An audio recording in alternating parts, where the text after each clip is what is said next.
আসসালামু আলাইকুম। জীবনকথা পক্ষ হতে সবাইকে শুভেচ্ছা। আশা করি সকলেই ভালো আছেন। আমাদের শখের বাগান বাড়ির পাশে স্বল্প জায়গায় আমরা শাকসবজির বাগান করি। আমরা আমাদের বাসার ছাদে ছাদ বাগান করি।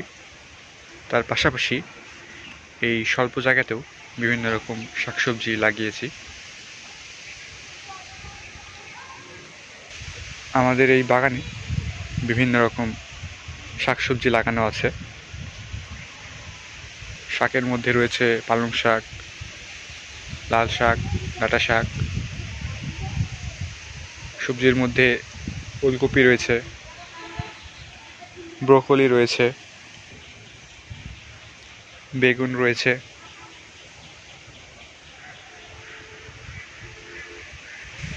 এবং আমাদের বাগানে অনেকগুলো টমেটোর গাছও রয়েছে।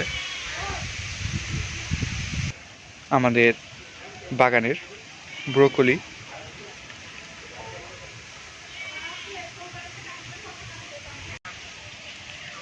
আমাদের বাগানে কিছু ব্রোকলি লাগানো আছে। তার মধ্যে কিছু ব্রোকলি এখন খাওয়ার উপযোগী হয়েছে। আজকে আমরা আমাদের শখের বাগান থেকে ব্রোকলি তুলব।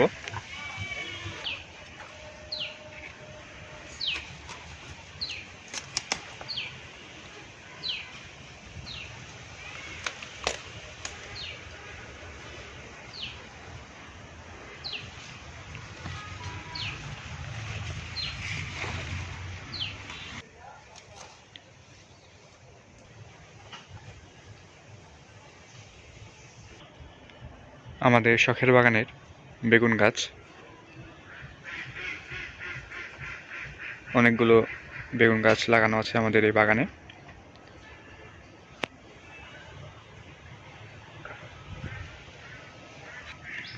আমাদের শখের বাগানের বেগুন গাছগুলো থেকে আমরা প্রায় কিছুদিন পরপরই বেগুন তুলে খেতে পারি। প্রচুর বেগুন হয় এই গাছগুলো থেকে।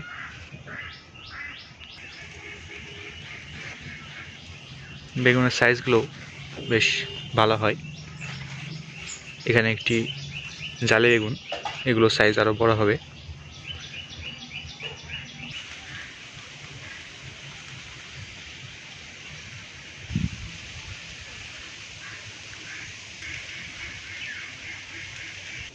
বর্তমানে অনেকগুলো বেগুন ধরে রয়েছে আমাদের এই বাগানে।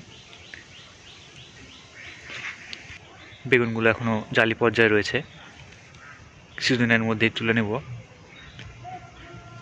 আমাদের শখের বাগানের টমেটো গাছ,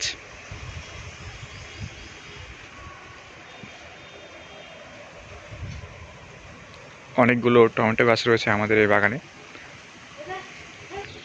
আমাদের বাগানের টমেটো গাছের টমেটো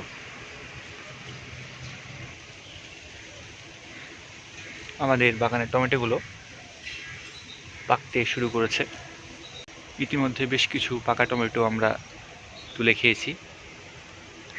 এখনও বাগানে বেশ কিছু জালি টমেটো রয়েছে, যেগুলো খুব শীঘ্রই পেকে যাবে। আমাদের বাগানের ধনেপাতা,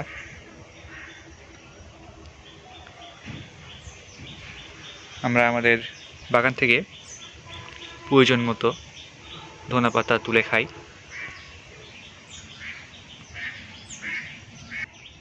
আমাদের বাগানের লম্বা বেগুনের গাছ, এই বেগুনগুলো লম্বা আকৃতির হয়ে থাকে।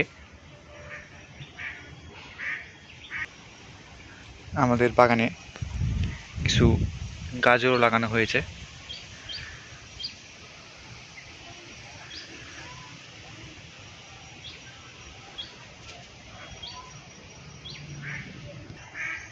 আমাদের বাগানের লাল শাক,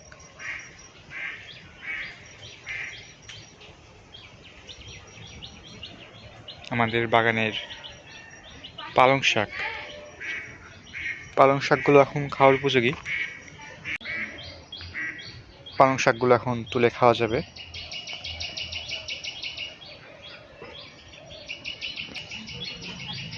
আমাদের আজকের এই ভিডিওটি এই পর্যন্তই। ভালো লাগলে অবশ্যই লাইক করবেন।